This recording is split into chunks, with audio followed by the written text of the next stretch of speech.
कपड़े धोने वाली बहू। शादी के पहले से ही विभा को कपड़े धोने का बड़ा शौक था। कभी नल के नीचे तो कभी तालाब के पास। अरे मेरी नीली वाली लुंगी नहीं दिख रही है।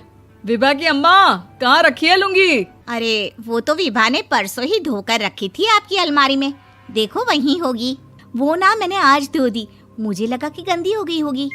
अरे कैसे गंदी हो गई थी? उसे तो मैंने पहना भी नहीं। हे भगवान, इस लड़की के कपड़े धोने की आदत से परेशान हो गया हूँ मैं। जितना तो घर में राशन नहीं आता, उससे कहीं ज्यादा डिटर्जेंट पाउडर का खर्चा है। इसकी शादी करवा दो, शादी जाए अपने घर में ही करे काम, फिर चाहे घर के कपड़े धोने हो या पूरे गांव के।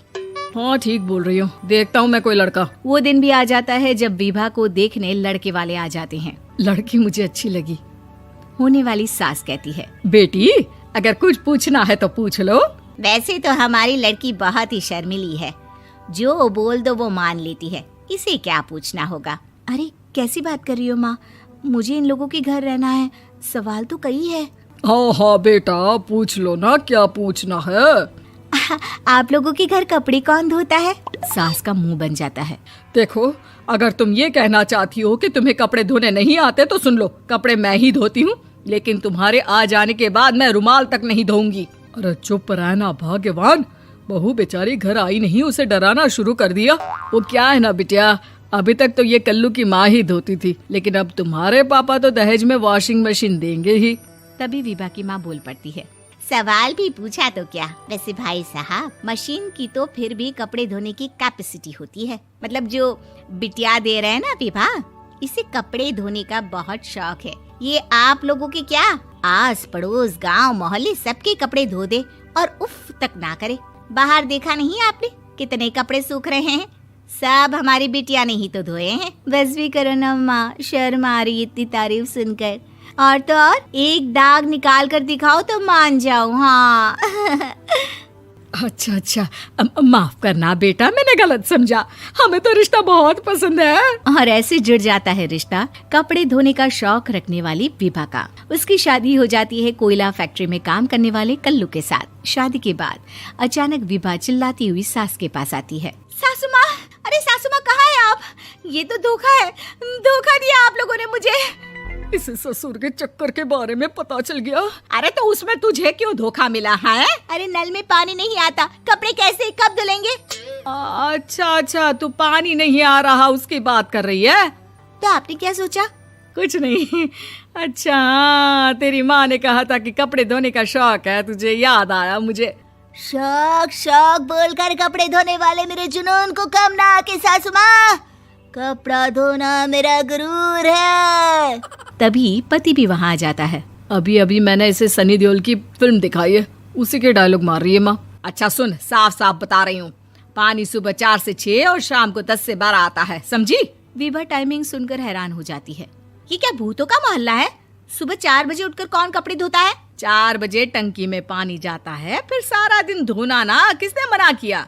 अरे कैसी बात कर रही हैं? 200 लीटर की टंकी में कितने कपड़े धो लूंगी मैं? सुबह ही उठ जाऊंगी मैं। अब क्या था, विभा सुबह 4 से लेकर रात के 12 बजे तक कपड़े ही धोती रहती। एक रोज सास पड़ोस से निकलकर कहीं जा रही होती है कि साथ वाली कहती है, हाँ कल्लू की माँ, जरा ये बताओ कि 2 साड़ी है, 2 ब्लाउज और एक पेटीकोट और एक नाड़े वाला लंबा कच्छा। हाँ तो? अरे तो क्या, कितना लोगी धुलाई ये बताओ। धोबन दिख रहे हैं हम क्या? हमारे पति सरकारी नौकरी से अभी रिटायर हुए हैं और बेटा सुपरवाइजर है कोयला फैक्ट्री में। धोबन समझ रखा है हमें?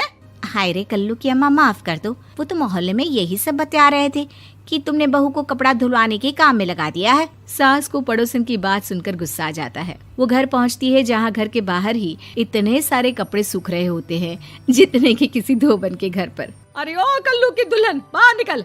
माँ जी यहीं आ जाओ, बाथरूम में चादर धो रहे हैं हम। अरे अभी हम धोते हैं, तुमको बाहर निकलो। ये आस पड़ोस वाले बोल रहे हैं कि हम बहू से कपड़े धुलवा कर उसे कपड़ा धोने वाली बना दिए हैं। अरे छोड़ो ना माँ जी, किन लोगों की बातों में आती हो? आस पास के लोगों का तो काम ही होता है कि वो किसी तरह सास बहू को लड़ा दे। बहू सारे घर के कपड़े धोती है, ये क्या कम है? बोलिए।